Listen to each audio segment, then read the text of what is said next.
Pumayag pa siya sa tabi ko. Sabi ko sa kanya, brother, itong magazine mo na to, ito ang sasagot sa mga mali mong turo sa tao. Manon siya. Hindi ka pa umiinit yung paa mo dito sa harapan ko, ha? Ano yon? Napapatunayan ko sa inyo ng mga propeta Muslim. Sabi nitong pamphlet mo, na binigay sa akin, ito raw si Ilyas. Ayan o, basa niya o si Ilyas. At nagpatira pa. Sino ang gumagawa nito? Kayo o kami? Di siya nakaimik.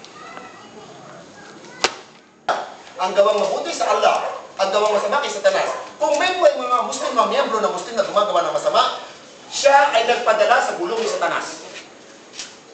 Ano mangyari sa kanya? Abay, dadaling ka ng alas sa impyerno. Eh, masama ka eh. Diba? Noah, gumawa ka ng barko. Gumawa si Noah ng barko. Sabihin mo yung mga tao na yan, walang sinabi ang ala na masama. Walang sinabi ang ala na, oy, yung masasama lang ang sabihan mo, ha? Yung mabubuti. Ay, yung mabubuti. Huwag mo sasabihan. Wala siya sinabi, wala siya separation. Ang sabi niya, sabihan mo yung mga tao na yan. Bumalik sila ng pagsamba sa kanya. Ang maniniwala, pasakin mo sa barko. Ala, walang sinabing sumamba kayo kung kani-kanino. Tanungin ko pa kayo isa pa. May mali na naman kayo isasagot sa akin. Nakita niyo na ba ang Diyos niyo? Ha? Ano ba ang ginawa kay Jesus Christ? Kami, pumapatay kami ng kaaway. Kayo, hindi.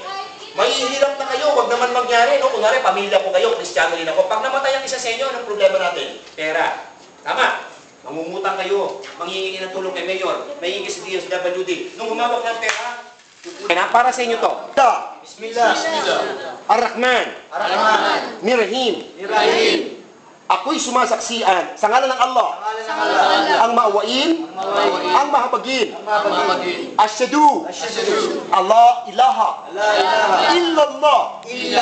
Ako'y sumasaksi na walang ibang Diyos na dapat sambahin maliban lamang sa Allah.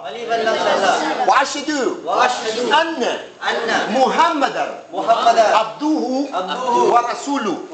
Ako'y sumasaksi na si propeta lamang ng Allah. Wa asyhadu anna Isa ibn Maryam Rasulullah. Ako'y sumasaksi na si propeta Jesus anak ni Maria sugo alipin lamang ng Allah. Allahu Akbar. Allahu Akbar. Pangalay dakila. Sa dito, ha? La ilaha illallah. Walang ibang Diyos na dapat sambahin maliban lamang sa Allah. Alam niyo ba yung ginawa niyo?